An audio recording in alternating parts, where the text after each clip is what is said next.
Students, welcome to the next lecture of body fluids and circulation. And here in this lecture we will discuss about anticoagulants. Clear? So here we are going to discuss about anticoagulants. In our previous lecture we had discussed the complete mechanism of the process of blood clotting, which is a very complex type of mechanism in which the 13 type of factors are going to be participated. Now the anticoagulants. Anticoagulants are the substances or the conditions which stop the blood clotting. Clear? So what are anticoagulants? These are the substances which stops the blood clotting. One substance which is called as heparin is present in our blood. This is the natural anticoagulant which is present in our blood. So the first substance which acts as anticoagulant, it is called as heparin. It is naturally present in our body and it is secreted by mast cells. Clear? Heparin, it is secreted by mast cells. And this is a type of chemical or this is a type of protein which is a heteropolysaccharide. It is a type of carbohydrate, not protein. It is heteropolysaccharide. Clear? It is heteropolysaccharide, and this chemical will this chemical will increases the effectiveness of antithrombin factor. What is its function? It increases the effectiveness of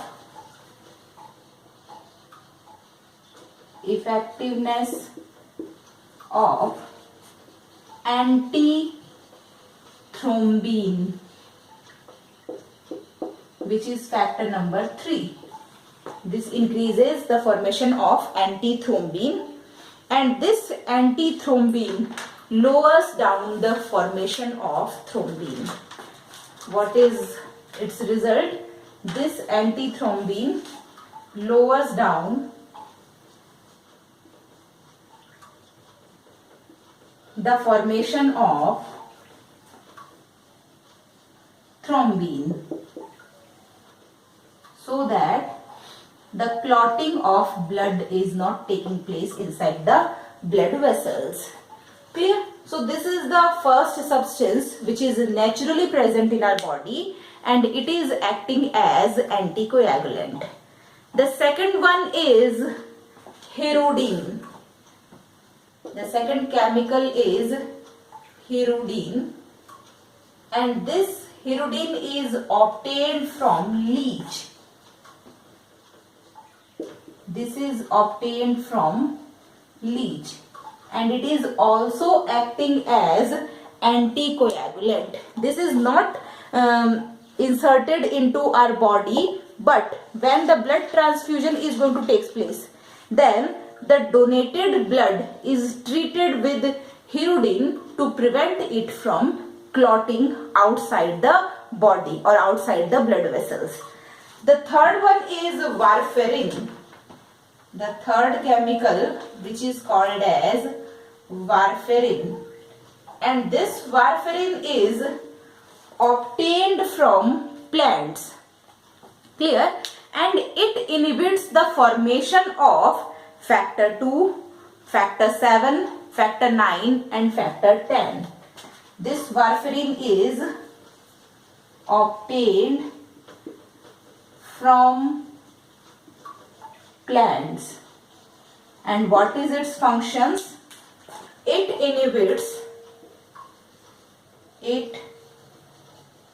inhibits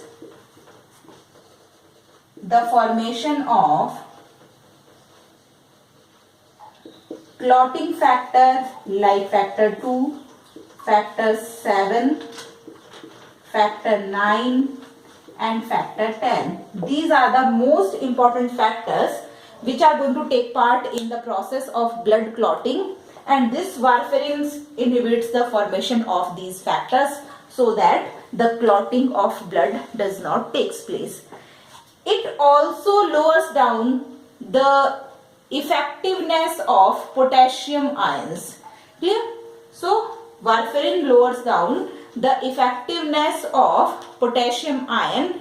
Potassium ions are very important in the process of blood clotting, and this will lowers down by the activity of this warfarin. Next one is, the next anticoagulant is chelating agent. The fourth one is chelating agents, and these chelating agents are basically the metallic ions, and in the process of blood clotting, which metallic ion is very important? Calcium ions are very important. Clear? So this is a metallic ion, and the metallic ion which is used in the process of blood clotting, it is mainly calcium ion. So it bind with the metallic ion and stop the activity of this metallic ion, so that, because calcium ion is the most important ion, metallic ion, which takes part in the process of blood clotting, and this chelating agent binds with this calcium ion and stop its activity, so that the blood clotting does not take place and it behaves like an anticoagulant. Next one is one more thing that is keeping the blood at cold temperature also prevent the blood from clotting. Firstly, the example of chelating agents. The examples are sodium oxalate. Sodium oxalate is a chelating agent. Sodium citrate, it is also a chelating agent. And next one is EDTA. What is EDTA? Ethylene diamine tetraacetic acid. EDTA is ethylene diamine tetraacetic acid.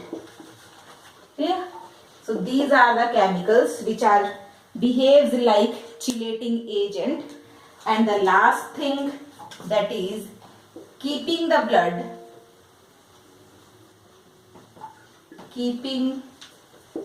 blood at low temperature is also prevent the blood from clotting, because at low temperature all the enzymatic activity will stops. What will happen at low temperature? At low temperature all the enzymatic activities stops. Clear? So this is about the anticoagulants, and these are some important substances which are going to act as anticoagulant. Here the process of blood clotting is getting completed. Now in our next lecture we will discuss about the blood vessels and their structure. Thank you very much.